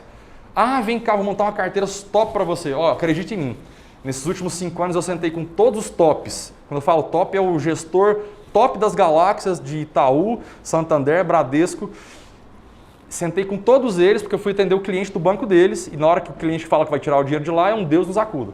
Aí eu sento com o cliente, faço um call, eu sou sabatinado, e eles não conseguem derrubar a minha tese. Eles passam vergonha, e muitos deles já aprenderam e agora eles estão meus amiguinhos. Mas em alguns bancos eu sou odiado pela galera, porque simplesmente eu falo, cara, vocês não vão conseguir empurrar coisa ruim no meu cliente. Ele vai pensar agora e vai fazer conta. Então é uma parte que a gente pode ajudar muito os clientes de vocês, porque o cara que está em capacidade para comprar um imóvel com você, se você ajuda a gente a cuidar do patrimônio dele para trás, gera uma confiança, a hora que ele for comprar outro imóvel, imagina quem que ele vai procurar. Você, porque gerou valor para ele. Então existe hoje um índice Sharpe doentio, onde a maioria das pessoas tem dinheiro investido. Estão deixando dinheiro na mesa. É um oceano azul, tem gente mais perdendo dinheiro por aí. Tá? Escadinha da segurança. Eu mostrei para vocês aqui rapidamente o que existe no mercado, onde eu acho que tudo que está em verde é o que eu faço, tá? Tudo que está em vermelho são os cuidados que você tem que ter, na minha opinião, tá? E o que está em amarelo depende do momento, tá? Mas é onde você deveria começar. Primeiro lá em cima, emprestando dinheiro para os títulos públicos e bancários, para a sua reserva estratégica. Se for reserva estratégica, cuidado com o pré-fixado. Depois nós vamos para fundos de renda fixa, que é possível de ter perda em renda fixa, tá? E mesmo fundos de renda fixa podem dar prejuízo. Aconteceu isso no Covid. Então existe um truquezinho por trás aí. Título de crédito privado, na minha opinião hoje a relação risco-retorno não está muito interessante.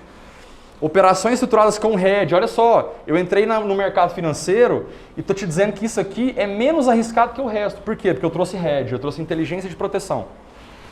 E aí tem fundos multimercados, muita besteira aqui no 5, é aqui que nós temos muita gente para gerar valor de imediato, tem muita gente perdendo dinheiro aqui. Tá? E aí tem imóveis e fundos imobiliários, alguns listados na Bovespa, vou entrar nisso aqui agora. Fundos de ações eu acho péssima ideia, é melhor você ir comprar uma ação diretamente. Tá? Acho que tem momentos certos para comprar ação, eu só compro ação pós-crise. Na minha carteira agora não tem nada de ação. Tá? Criptomoedas e bitcoins é uma tese que eu gosto bastante, porque você vai eliminar intermediários de governos e instituições bancárias para meio de pagamento, mas faço um ressalvo que o Leandro colocou ali atrás agora. A volatilidade exagerada do Bitcoin coloca em xeque toda a tese que ele tem, que é uma tese para ser um meio de pagamento, livrando intermediários. Mas como é que você vai ter um meio de pagamento que tem uma volatilidade gigantesca como o Bitcoin tem? Taleb fala que isso é um problema, por isso ele também não investe em Bitcoin. E eu também estou de fora. Tá? Então eu gosto da tese, mas acho que a realidade não teve eficácia devido à alta volatilidade. Pessoal, entenda a volatilidade como um alto e desce do mercado muito rápido e muito grande o movimento. Tá? Isso não necessariamente é ruim. Para a gente que faz especulação, para a pessoa que quer comprar hoje um investimento hoje e está disposto ao risco e quer ganhar um dinheiro daqui a tanto tempo, a volatilidade é boa. Mas para moeda de troca, para reserva estratégica, para perfil conservador, a volatilidade não atende. Né? Isso é diferente de risco. Volatilidade é uma coisa, risco é outra. Tá? E aí, por último, derivativos, que se usar de maneira errada, vai deixar de ser remédio, vai virar um veneno. E especulações em geral. Já trouxe para vocês que 97% dos especuladores perdem dinheiro. E a minha ideia é tentar salvar essas vidas. Bolsa de valores é um ambiente eletrônico. Ficou claro isso? Bolsa de valores é composto, o índice Bovespa, são 76 ações que fazem o índice subir e cair. A maioria desse índice, essa metade de cá, ó, Vale do Rio Doce, Petrobras e os bancos. Ou seja, essas 8 ações dos nossos grandes bancos, Petro e Vale, representam quase 50% do índice. As outras 76 estão do lado de lá com participação pequena. E tem mais umas 400 que funcionam igual um campeonato brasileiro. Todo ano sobe 2, cai 2. Todo ano não, cada trimestre. Tá? Sobe 4 e cai 4. Tá? E isso aqui são fundos imobiliários. E alguns deles são listados na Bovespa. Eu queria tirar um tempo agora para falar sobre isso, porque isso é uma demanda recorrente que está tendo e é muitas vezes visto como um grande concorrente de vocês por trabalhar no mesmo ramo, né, do segmento de vocês, que é lastreado em imóveis. Então vamos lá. Para quem não sabe o que é fundo imobiliário, é uma comunhão de dinheiro que vai fomentar algum empreendimento imobiliário. Aqui no caso eu trouxe alguns prédios lá de São Paulo, para vocês entenderem que esse empreendimento aqui é um fundo imobiliário de lajes corporativas. Então reúne o dinheiro de todos nós aqui, nós vamos lá e fomentamos um empreendimento desse para ser construído. A gente vai alugar essas salas, todo mês as pessoas, os inquilinos vão pagar o aluguel, vai gerar dinheiro para o fundo e a gente recebe esse aluguel em forma de dividendos. O governo federal entendeu que isso está beneficiando o Brasil, que essa iniciativa privada está ajudando na infraestrutura e lançou um desconto, um incentivo, que é a isenção de imposto de renda para pessoa física. Então existe um concorrente grave para vocês aí na renda, porque a renda quando chega para a gente não tem imposto de renda. Diferente de um aluguel, quando você compra um apartamento ou vive uma sala, você tem que pagar um imposto de renda. Isso é um fundo imobiliário. Tem fundo imobiliário de laje corporativa, imóveis de residencial, vertical ou horizontal, galpão, logística, shoppings. Então tem de todas as teses. Tem de loteamento que era fazenda e agora está virando condomínio, tem de tudo. E isso é uma parte importante, daqui a pouco eu vou falar específico sobre ela. E na Bolsa de Valores também você pode negociar commodities. Boi, milho, café, soja e dólar. Eu estava em Sorriso agora, eu fui para passar 2 dias, passei 10. Era para dar um treinamento para produtores de milho e soja, como eles poderiam usar a Bolsa para dar proteção para a commodity deles. Eu fui ensiná-los a trabalhar o mercado futuro e os derivativos. Ou seja, eu falei, cara, as commodities explodiram esse ano. E se no ano que vem cair? Como é que fica a sua renda? Como é que fica o seu patrimônio? A maioria dos produtores lá, gente, eles são muito carentes, eles correm um risco muito mais alto de qualquer outro investimento que a gente poderia fazer na bolsa, dos mais arrojados. Eu tive uma conversa com um produtor lá rapidamente, com outro produtor, um investia na bolsa e o outro não. Aí esse que investia falou para o outro, amigo, você tem os melhores maquinários, os melhores peões, os melhores equipamentos, tem dinheiro, você vai lá, planta, melhor semente, melhor adubo, sua fazenda é grudada em Sorriso, maravilha. Você planta e faz o quê? Aí eu volto para Sorriso e vou rezar para chover. Ou seja, ele fica exposto a um risco muito alto, né? Então ele nem sequer foi ao banco fazer a cotação de um seguro de quebra de safra, na fazenda dele não cabe pivô, enfim. Tem situações de risco que as pessoas decidem correr e decidem administrar porque ela está acostumada a viver aquilo. Esse cara tem 40 anos que ele planta soja. Tem 40 anos que ele planta soja. Vocês têm muito tempo de mercado. Talvez se a gente conversar com vocês sobre imóveis, você vai estar assumindo e administrando um risco muito melhor e você vai botar sua cabeça no travesseiro à noite e não vai te causar problema. O problema é que as pessoas querem colocar numa caixinha tudo que há de risco no mercado que não conhecem. E esse é o meu desafio. A questão de risco é uma questão cultural. A gente tem que entender de fato o que é risco. Cara, se der errado, o que acontece? Existe mecanismo para proteger esse risco? Foi essa conversa que eu fui ter lá. Então essa é a minha tese, essa é a minha vida agora, tirar risco das coisas. Verdade sobre Bolsa de Valores. Ambiente seguro eletrônico, não tem fraude, tá, gente? Não tem nada a ver com pirâmide financeira versus massa, é regulamentado, órgãos máximos do Sistema Financeiro Nacional. Não é somente comprar ação na baixa e vender na alta, isso aqui é senso comum, vocês não pensam isso mais. Se tem prejuízo só quando vende ou comprou alguma coisa. Então não é porque a ação caiu, o cara perdeu dinheiro. Ele só vai vender se ele vender o negócio na baixa e ter prejuízo. Tá? Ou vice-versa, a gente pode vender antes de comprar. É possível isso na bolsa. Tá? Não é cassino, a gente pode operar com proteção. Acabei de mostrar para vocês o meu trabalho com os produtores do agronegócio. Tá? E aqui é uma verdade, 97% dos especuladores perdem dinheiro. Então se você estiver atendendo um cliente e ele já chegar soltando para você que ele é trader, ou que ele gosta do mercado, ou que no meio dos pacientes dele ele atende e ele faz um trade, você pode ter certeza que esse cara está levando tinta. Tá?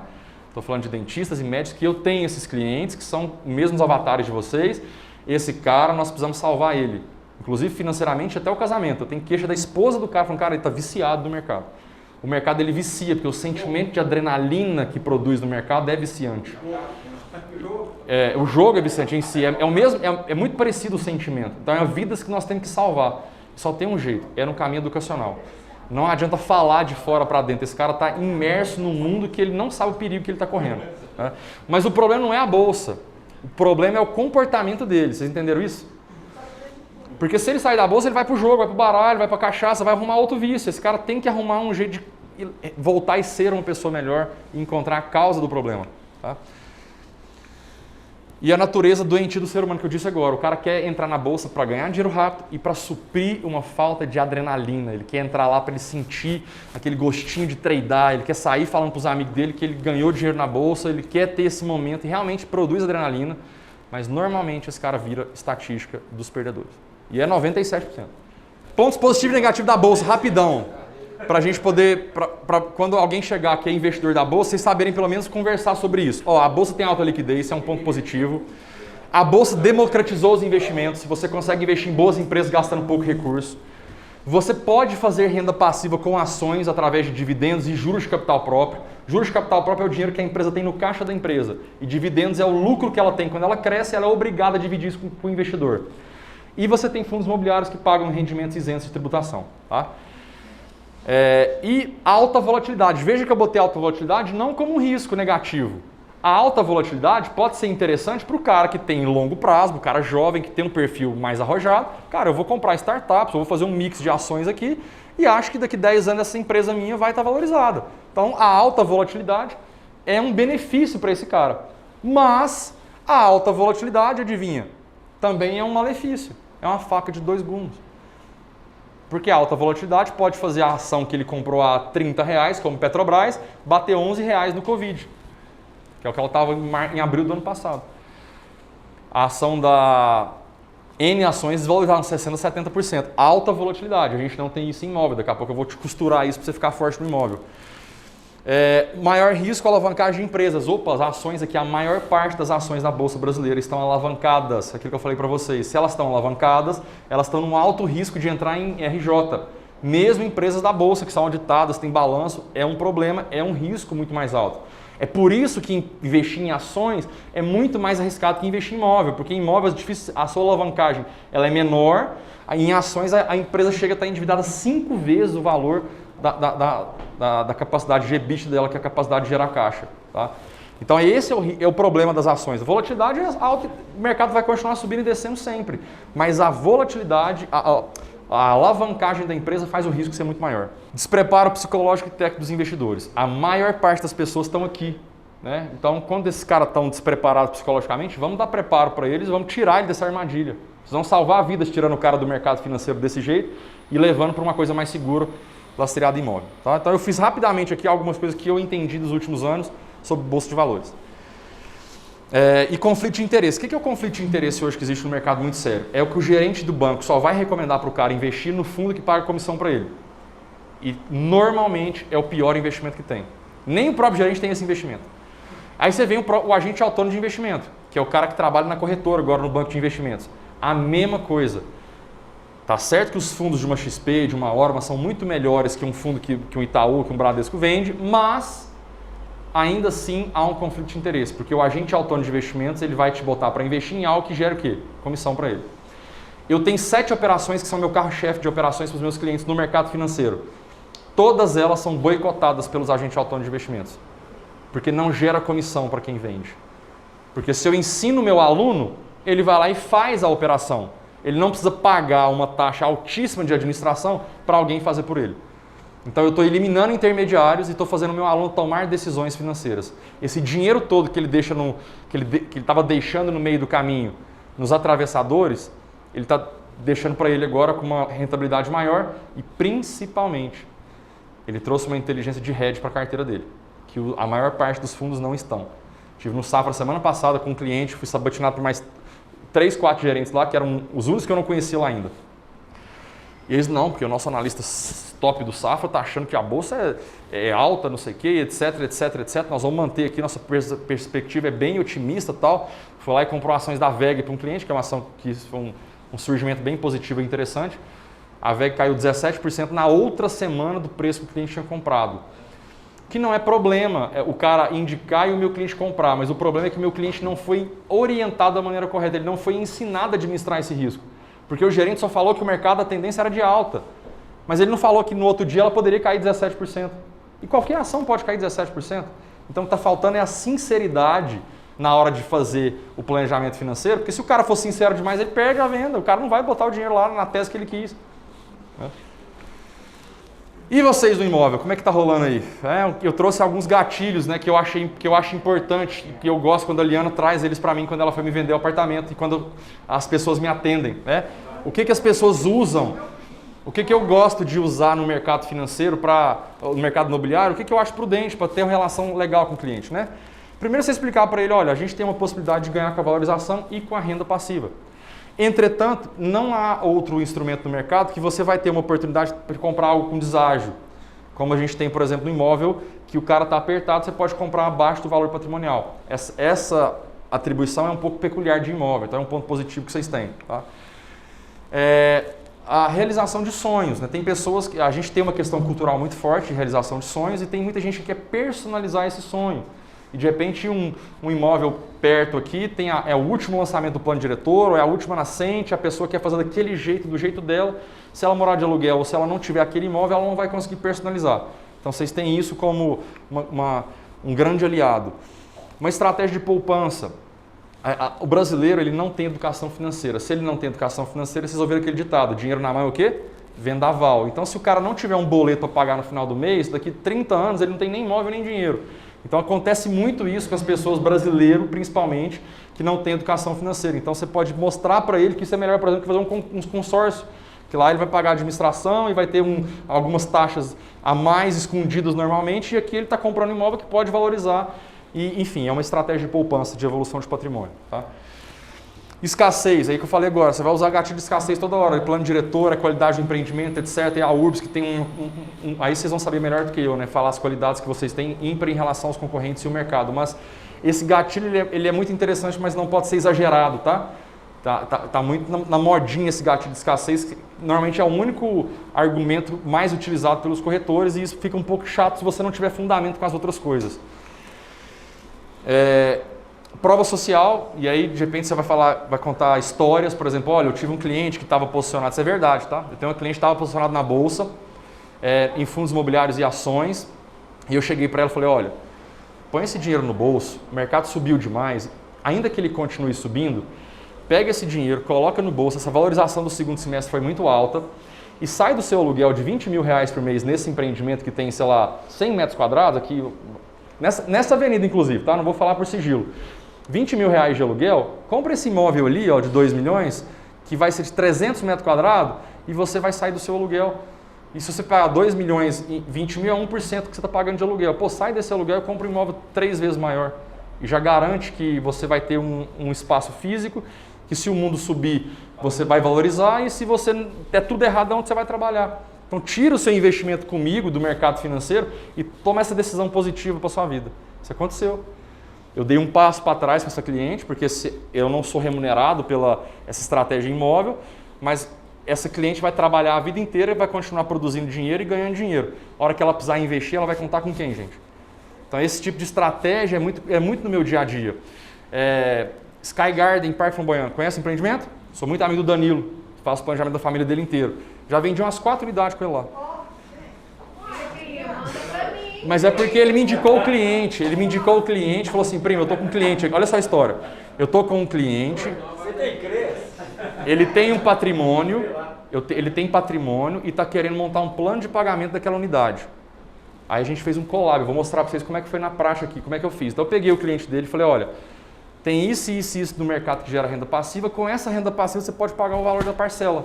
Então não tem como eu mandar para outro. Não teve corretor. Foi o Danilo que me indicou o cliente e eu fortifiquei a venda dele, entendeu? Então vamos lá. Então você pode começar a contar storytelling. Por outro lado, gente, eu tive um cliente que tinha um apartamento parado. Olha só, outra ponta agora. Vocês vendem imóvel usado também, não vende apartamento? Então vamos lá. Como é que é o nome do trem, gente? Em frente ao Parque Flamboyant, Poente Deu Ano, 167 metros quadrados. Não tem um negócio assim lá? Valia mais ou menos 1 milhão e 100 ano passado no Covid, né? Mais ou menos, 5 mil metros quadrados ali, beleza. O cliente nunca teve a proposta, ele queria 1 milhão e 100, ele teve 1 milhão na porta, não vendeu. Veio o Covid, ele teve 900 mil na proposta, ou seja, 10% abaixo do que o mercado estava pagando. Eu falei para ele, pode vender. Ele pegou 900 mil reais e transformou numa cota de um fundo imobiliário que tinha caído 40% na bolsa. Então, ele aproveitou o deságio maior do imóvel na bolsa para trocar de investimentos. O apartamento dele estava parado, estava gerando um custo de aluguel, de condomínio de R$ 1.800 por mês, mais o IPTU, mais a despesa de um imóvel parado. Esse cara pegou 900 mil e transformou na época em 9 mil cotas de fundo imobiliário. No outro mês ele ganhava dividendo. 9 mil cotas de um fundo imobiliário rende para ele R$ 8 mil de isento de imposto de renda. Então com 900 mil ele está fazendo R$ 8 mil de renda. Coincidentemente, ou por uma sorte do destino, a recuperação que eu falei para vocês foi em V, certo? O fundo que ele pagou R$100 na cota voltou para 140, que era o preço que estava antes. Só que agora ele tem 9 mil cotas. Se você pegar 9 mil cotas vezes 140, vai dar 1.200.000 e lá vai pedrada. Então ele recuperou não, ele teve um ganho patrimonial, porque o apartamento dele voltou para 1 milhão o deu ano. Agora ele tem 1.240 no fundo, e se ele não tivesse feito isso, se tivesse ficado lá atrás, que podia cair mais, é renda variável, ele ia ter o quê? A renda recorrente. Então você começa a trazer soluções inteligentes para o seu cliente. De repente você tem um cara que tem muito imóvel na sua mão e tem um monte de imóvel parado. Agora a gente pode ajudar ele. Ele vai vender o imóvel para alguém que tem pouco imóvel e vai resolver o problema da vida dele. Vou contar um pouco desse fundo imobiliário aqui rapidinho. A mãe da Liana, minha família tem muito investimento nisso daí, que foi aonde eu coloquei minha avó de 94 anos no fundo. Meu avô, que me ensinou xadrez, faleceu em 2018. Deixou uma grana para minha família, para minha avó. Previdência privada do Bradesco, Private. Chamei mamãe, chamei madrinha, chamei meus 2 primos, que é filho da minha outra tia que faleceu. Falei, galera, é o seguinte, vovó está com 94 anos. 7 milhões de reais era o dinheiro. Vou abrir para vocês, nós também família, tá? Esse dinheiro aqui, se ele ficar na previdência privada até ela fazer 100 anos, vocês podem preparar que vocês vão ter que assumir a conta de casa. Porque a despesa dela é tão alta, com cuidadora, remédio, enfermeira, cozinheiro, e ela vai pedrada, e condomínio alto, que a rentabilidade da Previdência vai ser tão baixa que ela vai comer do principal todos os meses. E aí dividi por mês e mostrei para elas que o dinheiro ia acabar. Vocês querem isso? Uai, aí todo mundo, não quer isso não. Qual que foi a solução para minha avó de 94 anos? Colocar ela na Bolsa de Valores, num fundo imobiliário, que tinha 90 empreendimentos, que pagava renda todos os meses de imposto de renda. Ela pagou R$ 122 na cota, em 2018. Durante o Covid, a cota veio para R$ 90. Se ela vendesse, ela teria um baita prejuízo. Mas o objetivo da minha avó era a renda. Eu tinha que fazer ela ter renda todos os meses para ela poder viver o restante da vida dela em paz e não ter problema para a família. Graças a Deus, o mercado se recuperou em V. Infelizmente, perdi a vovó ano passado para o Covid, mas ela deixou quase 9 milhões de reais para ser partilhado para a família e ela viveu os últimos 3 anos da vida dela como uma rainha. Todo mês ela tinha que pagar ali 30, 40 mil reais de despesa, ela fazia 50, 60 mil reais de renda, esse excedente ela comprava o quê? Mais cotas. Isso é planejamento financeiro. Para minha avó, eu não poderia comprar um imóvel, porque ela poderia ter o risco de vacância, mas para uma pessoa que tem idade, tem tempo ainda, a gente pode fazer um mix, e eu não posso colocar tudo de uma pessoa em fundo imobiliário, porque ao surgir um imóvel de oportunidade, ela tem que ter liquidez, então a gente vai fazer um mix. Então eu te dei as duas moedas, as pessoas falam, qual que é o melhor investimento?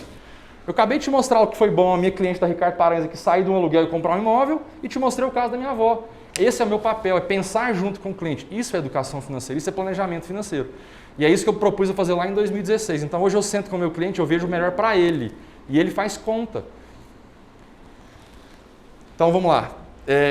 Goiânia, o metro quadrado um dos mais baratos do Brasil. Estou errado em falar isso? Então é um gatilho importante para vocês. E o Brasil é um dos metros quadrados mais baratos do mundo. O Amorim falou isso. Comparado com Nova Guiné, África do Sul, China, ele é bem barato ainda. Tá? Isso é porque a gente tem um território muito amplo, né? Então a tendência é que a gente continue assim um pouco mais de tempo. Estou acabando, tá, gente? Não existe não. Taxa de juros baixa e inadimplência aumentar. Gente, quanto mais a taxa de juros aumentar, pode piorar um pouquinho o cenário para vocês, mas isso não digamos assim, ainda está muito baixo. A gente ainda tem investimentos que pagam 8% ao ano, tesouro direto, pré-fixado. Então eu posso ajudar o cliente de vocês a comprar um imóvel de vocês, com o próprio tesouro direto, o dinheiro dele valoriza o valor da parcela. Se quiser fazer renda, eu também sei fazer ele fazer renda para poder pagar a parcela. É o que eu estou querendo chamar vocês para a gente ser parceiro, não me enxerguem como concorrente, eu não sou. Eu sou um cara que vai ajudar o seu cliente a criar um planejamento financeiro para ele comprar um imóvel que você está querendo vender para ele. E se o juro subir? Daqui, vai que a gente conversa daqui uns meses, a taxa está 5%, 6%. Aí vai cair um pouquinho o preço, vai dificultar as vendas, como aconteceu 3 anos atrás. Vocês passaram por esse momento ruim, mas os investimentos dele também vão render mais.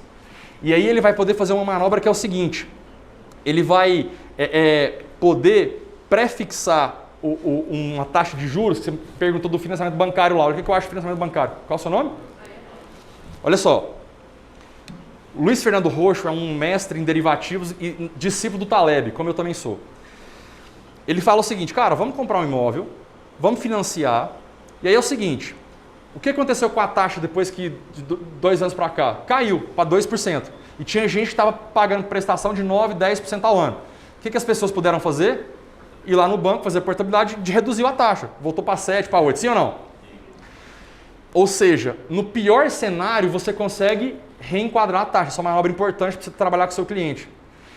E se ele pré-fixar agora a 6, a 7, eu não sei quanto que está uma taxa aí efetiva, mas eu imagino que seja isso, e o juro subir demais, ele está pré-fixado.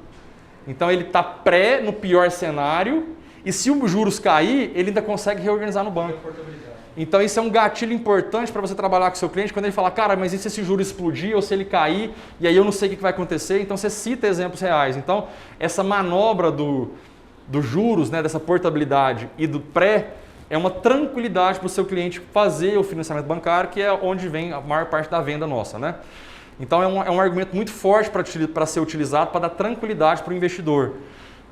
Eu, inclusive, caía nesse erro, falava, cara, tudo que é bom para o banco não é bom para nós.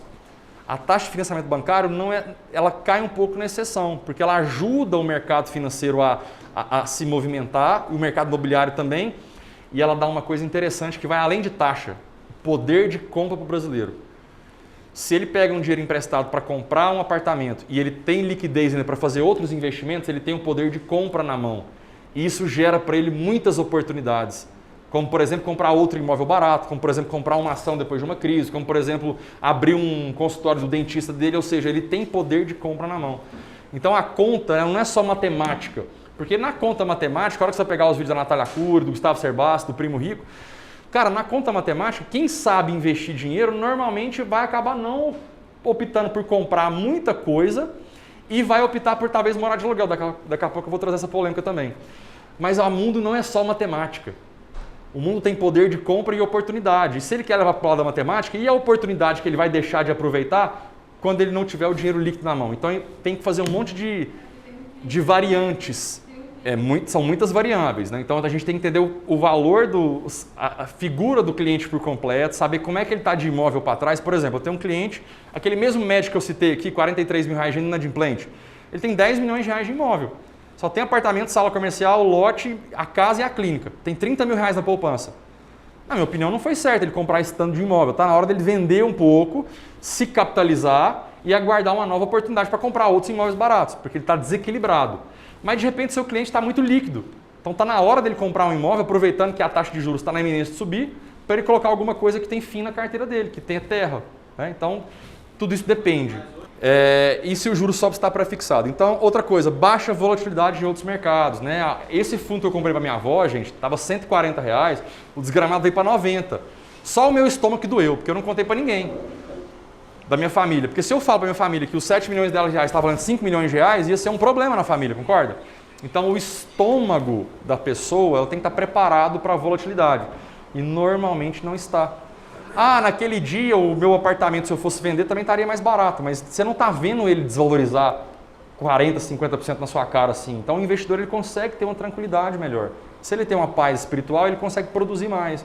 Então vocês têm mais gatilhos para mostrar que, ó, quer investir em renda variável que não seja imóvel, você tem que ter estômago. Porque quando vem a crise, uma Petrobras que é 30, volta para 11. Um fundo imobiliário bom, que é 140, volta para 90. Então esse tipo de argumento faz com que o investidor, peraí, eu não estou preparado para isso não. Porque literalmente ele tem que estar preparado para ver R$1 milhão dele valer 500 mil. Rápido. Isso acontece no mercado de renda variável. E talvez esse argumento faça o seu cliente dar uma brecada.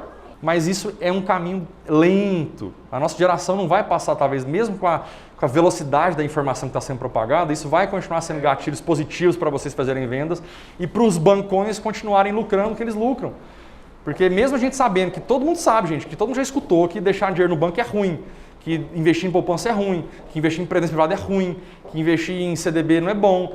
E aí você, a maior parte das vezes, e aí você continua tendo a maior parte do dinheiro do Brasil lá, porque as pessoas têm medo. Então o nosso desafio é ajudar o nosso cliente a administrar o medo e decidir dominar ou não fazer parte daquilo lá. Mas a gente tem que entender o que existe em cada investimento. Né? No caso do fundo imobiliário, quando eu conversei com a minha família lá atrás, falou, olha, o fundo imobiliário é renda variável. A vovó pode perder dinheiro ao resgatar. Vocês podem resgatar menos dinheiro daqui a X anos, mas ele vai pagar renda mensal maior do que a despesa dela. É a única chance que nós temos de ter uma renda mensal maior.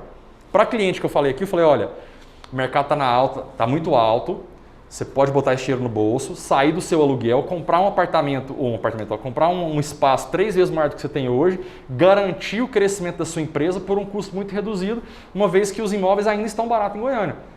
Comprou imóvel. Então tudo é uma linha de raciocínio lógico de acordo com o perfil do cliente. Maior rentabilidade com renda fixa, ou seja, não dá para deixar dinheiro no banco. Tá? Mesmo o juros subindo para 4%, 5%, vai ficar muito ruim ainda, tá? Principalmente para os pós-fixados, então a oportunidade do imóvel. Otimização do tempo, as pessoas não fazem conta, não vou girar o dinheiro, não vou comprar imóvel, não vou girar o dinheiro. O cara gira a vida dele de cabeça para baixo, né? O cara não é profissional do mercado, ele não sabe girar o dinheiro, então acontece aquilo, ele perde o dinheiro e ainda perde o imóvel, fica sem imóvel no final. E o Brasil tem uma carência de infraestrutura muito gigante. A gente tem muita possibilidade ainda de fazer negócio com imóveis, a gente tem um mercado imenso pela frente. Então esses foram os gatilhos que eu exploraria, né, com o seu cliente mais macro, tá? E a entrevista do Ricardo Amorim que fala exatamente isso aqui, ó. E aí? Nossa, tem muito lançamento em Goiânia, você deve ter escutado isso já, né? Muito lançamento em Goiânia, vai vir uma bolha aí. Aí você vai falar isso para ele, olha, Ricardo Amorim em 2014 soltou essa entrevista, dizendo que não existe bolha imobiliária no planeta onde um país não tinha pelo menos 50% do PIB disponível para crédito imobiliário. Em 2014 a gente tinha 8% do PIB do Brasil disponível para crédito imobiliário.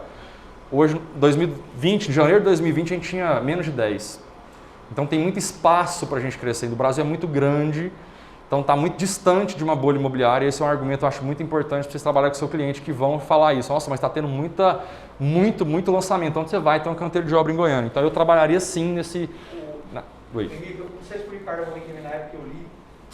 Teve outro fator também, que a bolha imobiliária famosa dos Estados Unidos em 2008 lá, fez acontecer também, é um sistema hipotecário e financiamento imobiliário do Brasil, que ele é muito bom, bem feito, é muito de ponta, né? Uhum. O americano era, prova disso, tinha até pessoa com média de 60 anos, financiava o imóvel e viajava nos Estados Unidos. Coisa que não tem como acontecer no Brasil, então tem essa proteção da SPE, das SPS e tudo mais. Tem. Os bancos do Brasil são uma das empresas mais blindadas juridicamente do mundo. Então, como elas são as grandes responsáveis por emitir esse dinheiro, elas estão muito protegidas e elas fazem um filtro muito interessante para quem que elas emprestam dinheiro. Tá?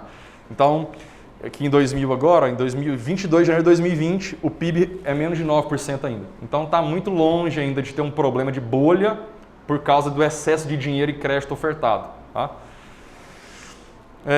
Eu fiz uma simulação aqui de uma casa de 400 mil reais, né? Um apartamento de imóvel de 400 mil reais, o cara dá 80 mil de entrada e vai financiar 320. E aí a parcela dele, mais ou menos hoje com 7% ao ano, vai dar isso daqui, 2.800, 2.500, 3 mil reais. E esse foi o collab que eu fiz com o Danilo lá do cliente dele.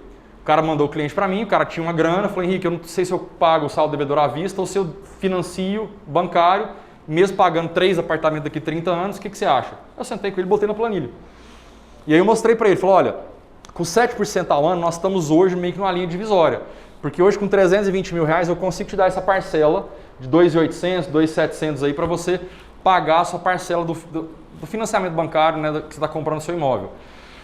Se esses juros começar a aumentar muito, for para 8, 9, 10%, vai ser difícil, porque aí a parcela iria para mais do que 3.500, 4 mil. E aí isso seria já um pouco mais difícil justificar essa conta. Mas ainda assim, tem tudo que eu falei para vocês. O poder de compra do cara, de fazer negócio, de ter o dinheiro líquido e contar que essa prestação vai começar a cair em algum momento. E aí ele pode pegar essa diferença e aumentar o patrimônio dele. Então, em certo tempo, ele vai começar a pegar, bom, eu estou tendo uma renda do meu dinheiro, estou pagando a parcela, está me sobrando dinheiro, eu vou comprar mais ativos e daqui 20, 30 anos eu estou morando no apartamento que eu quis, ele valorizou ou não, é uma interrogação. Eu tenho um investimento que me produz uma renda e está me sobrando um excedente que eu estou construindo mais patrimônio. Então é como se fosse uma alavancagem inteligente, ele usa um dinheiro para fazer 3 coisas diferentes. Então é esse collab que eu fiz com o Danilo lá e deu muito certo. Porque e aí o que aconteceu? Esse investidor, ele comprou o apartamento, ele gostou do planejamento financeiro que nós fizemos para ele tem mais um monte de imóveis, ele tem mais um monte de patrimônio, tem mais um monte de família que tem dinheiro. O que aconteceu? O Danilo vendeu outra cota só de indicação para essa família e esse cara hoje, eu só faço o planejamento financeiro da família dele, ou seja, a gente se ajuda. Não tem concorrência. Eu nunca vou chegar para um cliente e você falar, ó, essa venda não, porque você vai pagar alguma coisa a mais que deveria. Não, vamos investir em mercado financeiro. Não, de jeito nenhum. O cliente tem as necessidades dele e eu vou fazer o negócio virar, porque eu estou atrás do dinheiro dele, está lá no banco, perdendo dinheiro lá. Então a gente tem um avatar em comum para salvar vidas. Esse cara tem que aprender a ressignificar dinheiro na vida e aprender a investir. Bom, linhas que eu acho que vocês devem evitar de entrar. Atacar outros investimentos. Falar de liquidez, porque a liquidez do imóvel ela é prejudicada em relação ao mercado financeiro que está cada vez mais rápido. Dizer que o imóvel é mais seguro que qualquer outro investimento de renda variável sem conhecer os outros investimentos. Eu acho que vocês não precisam bater em outros investimentos, vocês têm um montão de qualidades para falar do imóvel de vocês. E questões burocráticas, né? Ainda a gente já tem um Brasil muito burocrático de custos e papelada e escrituras, etc, etc.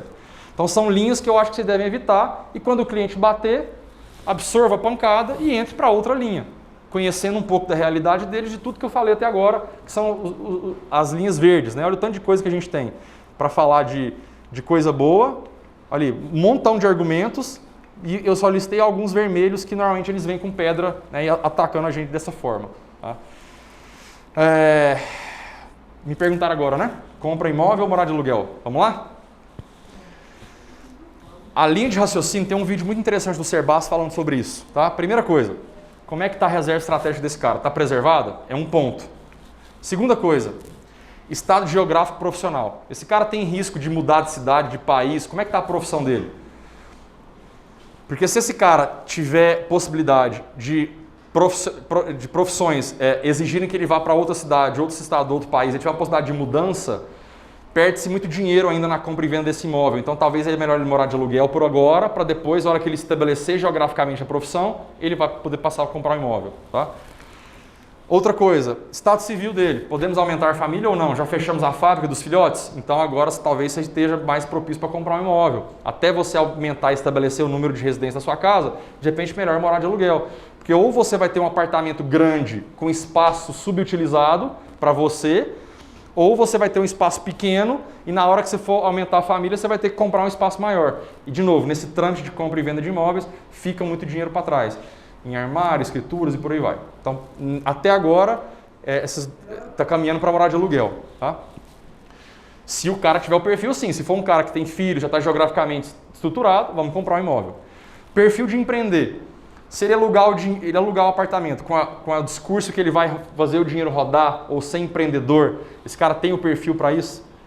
E aí você vai ter que ter esse tato quando você conhecer o seu cliente. Eu estou falando aqui de perfil comportamental. Vocês estão me fazendo claro aqui? A gente pode ser dominante ou não, extrovertido ou não, paciente ou não, analítico ou não. Não sei se vocês fizeram alguma ferramenta disso, o DISC lá, dos bichos e tal. Então você tem que entender o que você é e o que o seu cliente é. Que isso aqui você vai matar na hora se ele tem um perfil ou não de ser empreendedor. Perfil de investimento, qual a tolerância de risco para ele? Porque se ele pegar morar de aluguel para falar para você que ele vai fazer o dinheiro girar, mas vai ter que colocar o dinheiro na renda fixa, a conta não vai fechar. Tá? Então, de repente, esse cara que não tem um perfil de tolerância a risco, esse cara talvez funcione muito bem com um boleto no rabo dele todo mês, desculpa a palavra. Porque daí ele vai ter um argumento, um combustível para poder não se auto-sabotar. E muitas pessoas vão se auto-sabotar, se auto-sabotam. Conheço muita gente que teve essa ideia de investir e hoje não tem, teve que vender o ágio que ele estava de um apartamento porque ele não conseguiu pagar as parcelas, porque fez decisões erradas com o dinheiro. Tempo para se dedicar aos investimentos, ninguém faz essa conta, né? Vou girar o dinheiro, tá tudo certo. Cara, você vai ter que dedicar um tempinho para você aprender alguma coisa. Eu não vou tomar decisão por você, eu vou te ensinar a escolher. Eu tenho 90 pessoas que eu ensino a tomar decisão. E as pessoas que não querem aprender vão terceirizar a gestão. Vai chegar na mão do agente autônomo, do gerente de banco, vai ser o quê? Estatística das pessoas que deixam dinheiro na mesa. Então, qual é a disponibilidade desse cara de tempo? Porque, de repente, esse cara compra um imóvel, resolve o problema dele, ele vai ter tempo, vai ser mega produtivo em outra atividade empresarial que ele vai desenvolver. Ou esse cara tem um baita conhecimento para fazer outra coisa que ele não vai conseguir fazer, porque ele vai ter que estar preocupado em rodar e gerir o dinheiro dele. Sonho, né? Eu já falei isso um pouco, mas o imóvel é sonho. As pessoas têm desejo de ter a coisa personalizada. Então, isso é uma questão que faz o cara ter que comprar um imóvel e não alugar. Porque esse sonho é escasso. Se ele não comprar esse imóvel de frente para esse parque com essa nascente em Goiânia, talvez ele não compre nunca mais. Gatilho de escassez aqui. Já falei isso muito, segurança financeira é o boleto, né, que o cara tem para fazer ele correr atrás todo mês. E preço-oportunidade. Então, se ele está alugando, a hora que surgiu um imóvel dos sonhos dele com oportunidade, ele pode ir lá e comprar. Ou, se surgiu um imóvel para ele um preço atrativo, ele pode comprar e já aproveitar a oportunidade. Então, com ele alugando o imóvel, ele ganha tempo para achar um negócio específico. Valor de entrada, taxa de juros a ser paga e taxa de juros de investimentos. Aí você me perguntou, e aí, melhor morar de aluguel ou melhor de investimentos? Sem querer ficar em cima do muro, mas respondendo objetivamente. Depende, olha o tanto de coisa que você tem que analisar. Olha o tanto de cliente seu que você tem respostas diferentes para isso aqui tudo. Na hora que você botar matematicamente falando nessa conta, a gente vai fazer uma planilha, e aí você vai arrumar um matemático, alguém que entende muito de planilha aí, e aí o cara vai te dar todos esses dados, aí o cara vai falar, ó, cara, eu tenho tanto para dar de entrada nesse imóvel, eu vou financiar lá no banco tal, com a taxa de juros tal, e eu vou investir o dinheiro nesse investimento com a expectativa de rendimento de tanto. Vou colocar em gado, tenho uma expectativa de 2% ao mês, que a fazenda da minha família, ou então vou colocar no mercado financeiro, vou colocar, enfim. A hora que a gente responder isso aqui tudo, a gente faz a conta. Não tem como engessar a resposta, e eu compro briga com quem for aqui, com Natália Cur, Gustavo Serbassi, matematicamente não tem como engessar a resposta. Embora o Serbassi não engesse a resposta, tá? Ele tem uma linha mais ou menos nesse sentido que eu gosto muito, é bem racional. Eu acho que isso não é ficar em cima do muro, é falar que realmente você tem que fazer o dever de casa, conhecer o seu cliente. Né? Tem muito fazendeiro que não gosta de comprar, eles alugam, porque o giro do gado deles é bem muito mais alto. Ele tem um perfil de empreendedor e tem um perfil de risco arrojado no mundo dele. Tá ótimo. Vamos alugar apartamento para ele e vamos atender o cliente. A gente tem que falar que comprar. A gente tem que pensar nos argumentos para comprar. Você vai tentar, se você usar outros argumentos que façam sentido para ele, maravilha, mas é melhor você ter a confiança dele, porque alguém da família dele em alguma hora vai querer comprar um imóvel e vai te procurar. Rapidamente aqui, ó, imóveis e ações. Ó. Imóvel, baixa alavancagem, baixo risco, menor volatilidade, cultura do brasileiro. Isso pode ser bom ou ruim, tá? A cultura do brasileiro é menor volatilidade. Por quê? Porque o imóvel com menor volatilidade, ele também não valoriza tanto. A cultura do brasileiro pode ser algo que está em mudança. Metro quadrado barato ainda. Se você comparar Petrobras, Vale do Rio Doce e os bancos, as maiores ações brasileiras, elas não valorizaram o que o imóvel valorizou.